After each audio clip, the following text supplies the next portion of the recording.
ಸ್ನೇಹಿತರೆ, ಈ ಅವಧಿಯಲ್ಲಿ ಇನ್ನುಳಿದ 6ರಿಂದ 8 ಜುಮ್ಮಿನಕಾಯಿಯನ್ನು ನಾನು ಈ ಪಾತ್ರೆಗೆ ಹಾಕ್ಕೊಳ್ತಾ ಇದ್ದೇನೆ. ನಮಸ್ಕಾರ ಸ್ನೇಹಿತರೆ, ನಾನು ಚೂಡಾಮಣಿ. ನಾನು ಚೆನ್ನಾಗಿದ್ದೀನಿ, ನೀವೆಲ್ಲ ಚೆನ್ನಾಗಿದ್ದೀರಿ ಎಂದು ಭಾವಿಸುತ್ತಾ ನಿಮ್ಮನ್ನೆಲ್ಲ ನನ್ನ ಪ್ರತಾಕುಮಟಾ ಯೂಟ್ಯೂಬ್ ಚಾನಲ್ಗೆ ಆತ್ಮೀಯವಾಗಿ ಸ್ವಾಗತಿಸುತ್ತಿದ್ದೇನೆ.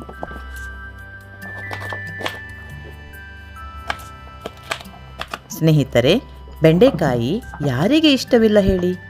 ಬೆಂಡೆಕಾಯಿಯಿಂದ ಪಲ್ಯ, ಸಾರು ಅಂದರೆ ಸಾಂಬಾರು, ಬೆಂಡೆಕಾಯಿ ಹಸಿ, ಬಜ್ಜಿ ಏನೆಲ್ಲ ಮಾಡಬಹುದು.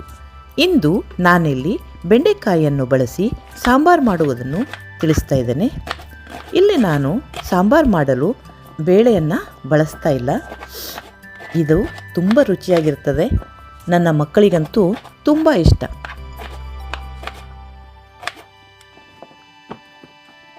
ಮೊದಲು ಬೆಂಡೆಕಾಯಿಯನ್ನು ಚೆನ್ನಾಗಿ ತೊಳೆದು ಬಟ್ಟೆಯಿಂದ ಬೆಂಡೆಕಾಯಿಯಲ್ಲಿರುವ ನೀರನ್ನು ಒರೆಸ್ಕೊಳ್ಬೇಕು. ನಾನು ನಮ್ಮ ಊರಿನಲ್ಲಿಯೇ ಬೆಳೆದಂತಹ ಬೆಂಡೆಕಾಯಿಯನ್ನು ತೆಗೆದುಕೊಂಡಿದ್ದೇನೆ. ಬೆಂಡೆಕಾಯಿಗಳ ತೊಟ್ಟು ತುದಿಯನ್ನು ಕತ್ತರಿಸಿಕೊಂಡು ಸ್ವಲ್ಪ ಉದ್ದುದ್ದವಾಗಿ ಅಡ್ಡಡ್ಡವಾಗಿ ಕತ್ತರಿಸಿಕೊಳ್ಬೇಕು. ನಾನು ಎಲ್ಲ ಬೆಂಡೆಕಾಯಿಯನ್ನು ಕತ್ತರಿಸ್ಕೊಳ್ತಾ ಇದ್ದೇನೆ ನೋಡಿ.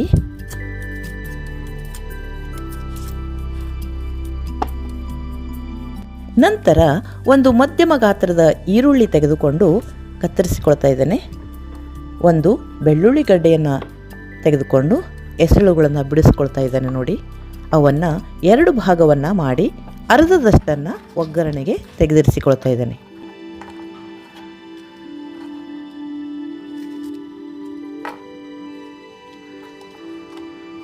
ಸ್ನೇಹಿತರೆ, ಈಗ ನಾನು ತೋರಿಸ್ತಾ ಇರುವಂಥ ಈ ವಸ್ತುವನ್ನು ನೀವು ಗುರುತಿಸ್ತೀರಾ?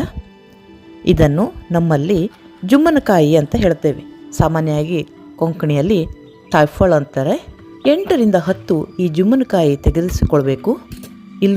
ಇನ್ನೊಂದು ವಿಷಯ, ಇದನ್ನು ಉಪಯೋಗಿಸದೇ ಇದ್ದರೂ ಕೂಡ ನಡೀತದೆ.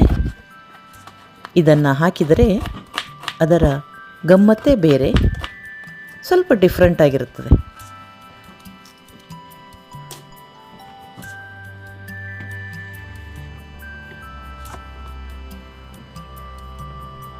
ಈಗ ಮಿಕ್ಸಿ ಜಾರ್ ತೆಗೆದುಕೊಂಡು ಅದರಲ್ಲಿ ಸಾಂಬಾರು ತಯಾರಿಸಲು ಅಗತ್ಯ ಇರುವಷ್ಟು ತೆಂಗಿನ ತುರಿ ತೆಗೆದುಕೊಳ್ಳಬೇಕು.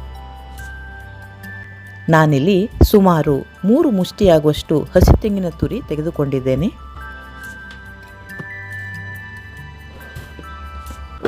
ಅದರ ಜೊತೆ 1 ಟೇಬಲ್ ಸ್ಪೂನ್ ಕೊತ್ತಂಬರಿ ಕಾಳು,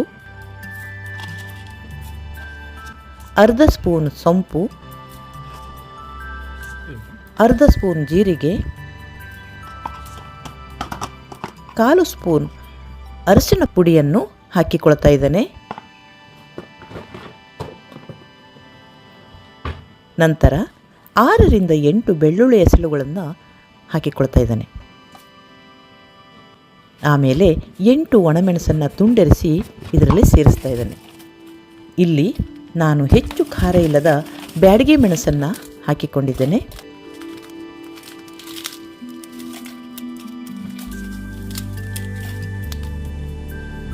ನಂತರ ಲಿಂಬು ಗಾತ್ರದ ಹುಣಸೆ ಹಣ್ಣನ್ನು ನಾನಿಲ್ಲಿ ಈ ಸಮಯದಲ್ಲಿ ಸೇರಿಸ್ತಾ ಇದ್ದೇನೆ.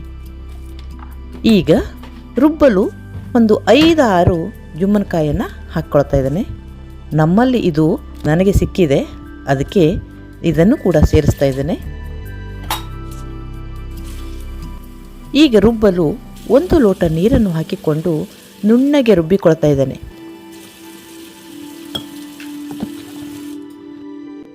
ನೋಡಿ, ರುಬ್ಬಿದು ತಯಾರಾಗಿದೆ. ಮಸಾಲೆ ಬಣ್ಣ ಎಷ್ಟು ಚೆನ್ನಾಗಿ ಬಂದಿದೆ ನೋಡಿ. ಸ್ನೇಹಿತರೆ, ಈಗ ಸ್ಟವ್ ಹೊತ್ತಿಸಿಕೊಂಡು ಸಾಂಬಾರು ತಯಾರಿಸಲು ಒಂದು ಪಾತ್ರೆಯನ್ನು ಇಟ್ಟುಕೊಳ್ತಾ ಇದ್ದೇನೆ.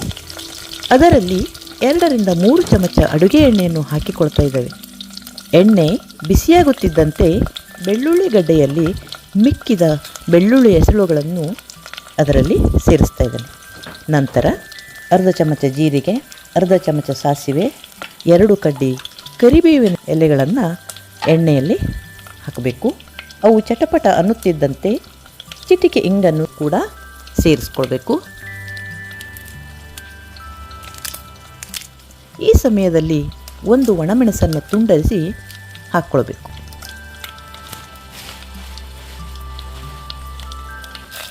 ಈಗ ಕತ್ತರಿಸಿಟ್ಟ ಬೆಂಡೆಕಾಯಿಯನ್ನು ಮತ್ತು ಈರುಳ್ಳಿ ಚೂರುಗಳನ್ನು ಎಣ್ಣೆಯಲ್ಲಿ ಹಾಕಿಕೊಂಡು ಎಲ್ಲವನ್ನು ಚೆನ್ನಾಗಿ ಮಿಕ್ಸ್ ಮಾಡಿ ಸ್ವಲ್ಪ ಮಟ್ಟಿಗೆ ಹುರಿದುಕೊಳ್ಬೇಕು.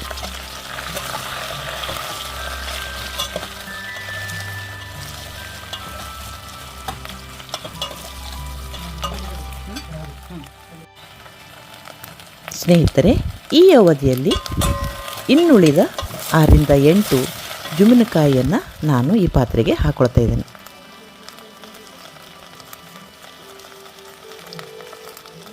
ಈಗ ರುಬ್ಬಿಕೊಂಡ ಮಸಾಲೆಯನ್ನು ಬೆಂಡೆಕಾಯಿಗೆ ಸೇರಿಸಬೇಕು.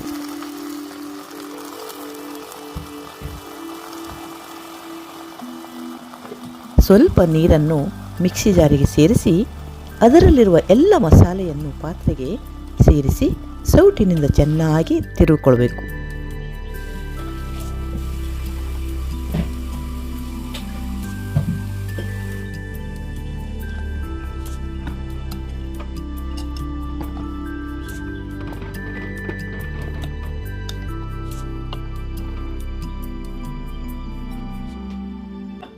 ಮಸಾಲೆ ಕುದಿಯಲು ಪ್ರಾರಂಭಿಸಿದಾಗ ರುಚಿಗೆ ತಕ್ಕಷ್ಟು ಉಪ್ಪನ್ನು ಅದಕ್ಕೆ ಸೇರಿಸಬೇಕು.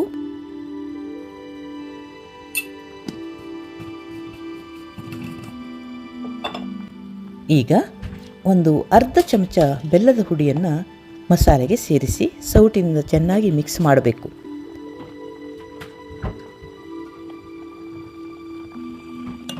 ಈ ಅವಧಿಯಲ್ಲಿ ನಾನು ಸ್ಟವ್ ಉರಿಯನ್ನು ಕಮ್ಮಿ ಮಾಡ್ತಾ ಇದ್ದೇನೆ.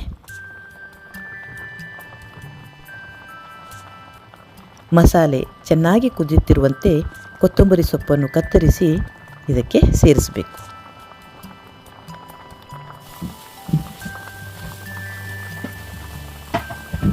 ಬೆಂಡೆಕಾಯಿಯ ಜೊತೆಯಲ್ಲಿ ಚೆನ್ನಾಗಿ ಕುದಿಯಲು ಬಿಡಬೇಕು.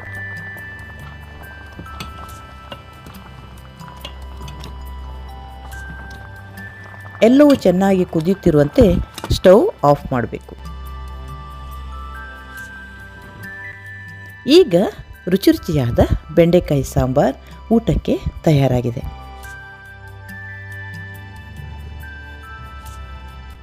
ಸ್ನೇಹಿತರೆ, ನಾನು ಬೆಂಡೆಕಾಯಿಯ ಸಾಂಬಾರು ಮಾಡುವ ಒಂದು ಬಗೆಯನ್ನು ನಿಮಗೆ ತಿಳಿಸಿದ್ದೇನೆ. ಒಂದು ಲೈಕ್ ಕೊಡುವುದನ್ನು ಮರೆಯಬೇಡಿ. ನೀವು ಒಮ್ಮೆ ಈ ರೀತಿಯಲ್ಲಿ ಸಾಂಬಾರು ತಯಾರಿಸಿ ಊಟ ಮಾಡಿ ರುಚಿ ಹೇಗಿತ್ತೆಂದು ಕಾಮೆಂಟ್ ಮೂಲಕ ತಿಳಿಸಿ. ನಿಮ್ಮ ಆತ್ಮೀಯರಿಗೆ, ಮಕ್ಕಳಿಗೆ ಈ ವಿಡಿಯೋವನ್ನು ಶೇರ್ ಮಾಡಿ.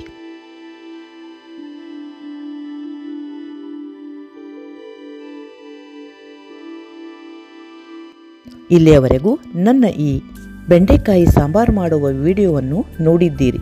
ತಮ್ಮೆಲ್ಲರಿಗೂ ಧನ್ಯವಾದಗಳು. ಮುಂದಿನ ಒಂದು ಉಪಯುಕ್ತ ಆರೋಗ್ಯಕರ ರೆಸಿಪಿಯೊಂದಿಗೆ ಮತ್ತೆ ಸಿಗೋಣ. ನಮಸ್ಕಾರಗಳು.